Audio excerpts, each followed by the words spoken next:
এই অধিবেশনে আমরা প্রদত্ত বোনা কাপড়ের নমুনার বয়ন নির্ধারণ সম্পর্কে শিখব। এই অধিবেশনের শেষে আপনি কাপড়ের লেবেল কিভাবে কাজ করে তা জানতে পারবেন, বিভিন্ন ধরনের কাপড় শনাক্ত করার মাপকাঠি ব্যাখ্যা করতে পারবেন এবং একটি বোনা কাপড়ের গঠন নির্ধারণ করতে পারবেন।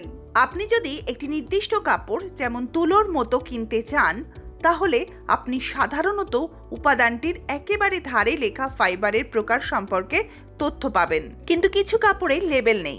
সেক্ষেত্রে বিভিন্ন ধরনের পরীক্ষা ফাইবার নির্ধারণ করতে সাহায্য করে। দুটি পরীক্ষা যা সম্পাদন করা কঠিন নয় তা নিচে ব্যাখ্যা করা হয়েছে। ফ্যাব্রিকের ডান দিকে পরীক্ষা করুন যদি নকশা উজ্জ্বল এবং পরিষ্কার, কাপড়ের ধারের অংশ গাঢ় হয়, কাপড়ের গোছা দৃশ্যমান হয়।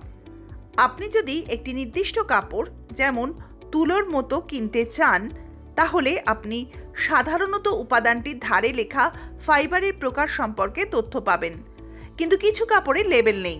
সেক্ষেত্রে বিভিন্ন ধরনের পরীক্ষা ফাইবার নির্ধারণ করতে সাহায্য করে। দুটি পরীক্ষা যা সম্পাদন করা কঠিন নয় তা নিচে ব্যাখ্যা করা হয়েছে।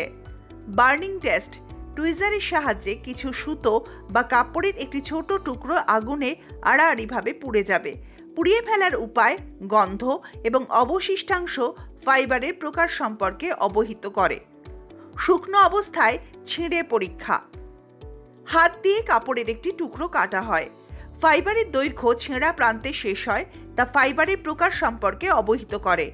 এই পরীক্ষাটি তুলো এবং লিনেনের মধ্যে পার্থক্য করতে সাহায্য করে, যেখানে বার্নিং টেস্ট এই কাপড়গুলির জন্য একই বৈশিষ্ট্য দেখায়।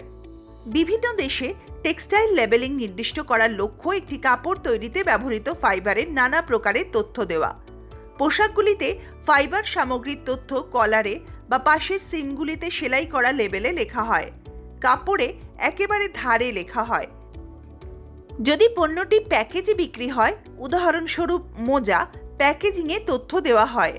100% সিল্ক: শুধুমাত্র একটি কাঁচা মাল থেকে 100% তৈরি করা সামগ্রীগুলিকে বিশুদ্ধ বা সামগ্রিক হিসেবে বর্ণনা করা যেতে পারে। দৃশ্যমান প্রসাধন সামগ্রীর জন্য 7% ভাতা দেওয়া হয়। আকৃতির জন্য ব্যবহৃত ইন্টারলাইনিংগুলি চিহ্নিত করার প্রয়োজন নেই। 80% নাইলন, ইলাস্টিনের 20%। মিশ্রিত পণ্যের সাথে উপাদান ফাইবারগুলির ওজন অনুসারে শতাংশ দিতে হবে। ফাইবারগুলি অবশ্যই উপাদানের পরিমাণ ক্রম অনুযায়ী তালিকাভুক্ত করা উচিত। ন্যূনতম 85% সিল্ক: টেক্সটাইলগুলির জন্য যা বিভিন্ন ফাইবার থেকে তৈরি হয়, যার মধ্যে একটি কমপক্ষে 85%। এটি 85% ন্যূনতম সামগ্রী বলাই যথেষ্ট।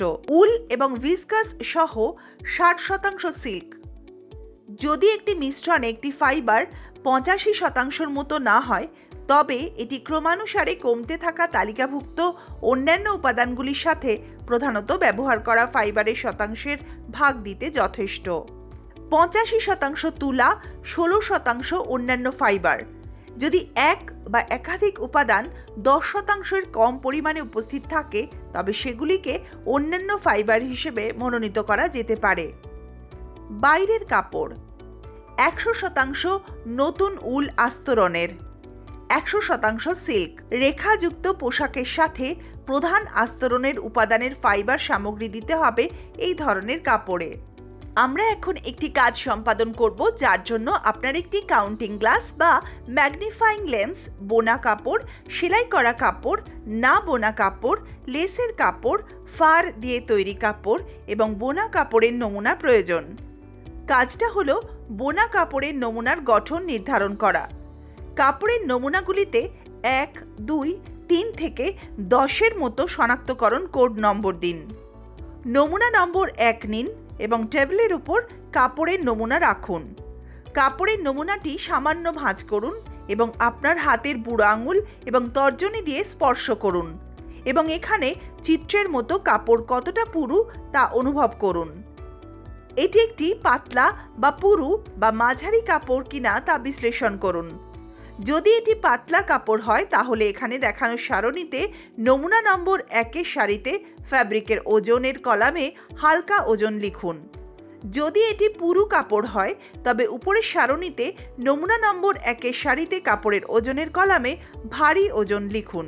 যদি এটি পুরু এবং পাতলার মধ্যে হয় তাহলে সারণীর নমুনা নম্বর 1-এর সারিতে কাপড়ের ওজনের কলামে মাঝারি ওজন লিখুন। বুড়ো আঙুলের উপর দিক এবং তর্জনী দিয়ে ফ্যাব্রিক স্পর্শ করুন এবং নমুনা মসৃণ বা রুক্ষ কিনা তা নির্ধারণ করুন।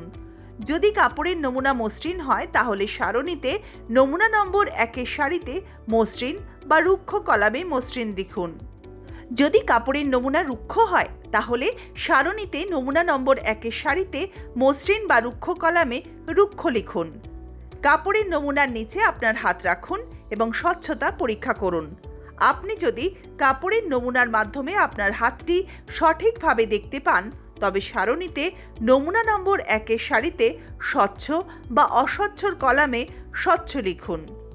আপনি যদি কাপড়ের নমুনার মাধ্যমে আপনার হাতটি সঠিকভাবে দেখতে না পারেন তবে সারণীর নমুনা নম্বর 1-এর সারিতে স্বচ্ছ বা অস্বচ্ছ কলামে অস্বচ্ছ লিখুন। অন্যান্য সমস্ত নমুনার জন্য উপরের পদ্ধতিটি পুনরাবৃত্তি করুন এবং সারণীর কলামগুলি পূরণ করুন। আমরা প্রদত্ত বোনা কাপড়ের নমুনাগুলির টেক্সচার নির্ধারণ করুন বিষয়ক এই অধিবেশনের শেষে পৌঁছেছি।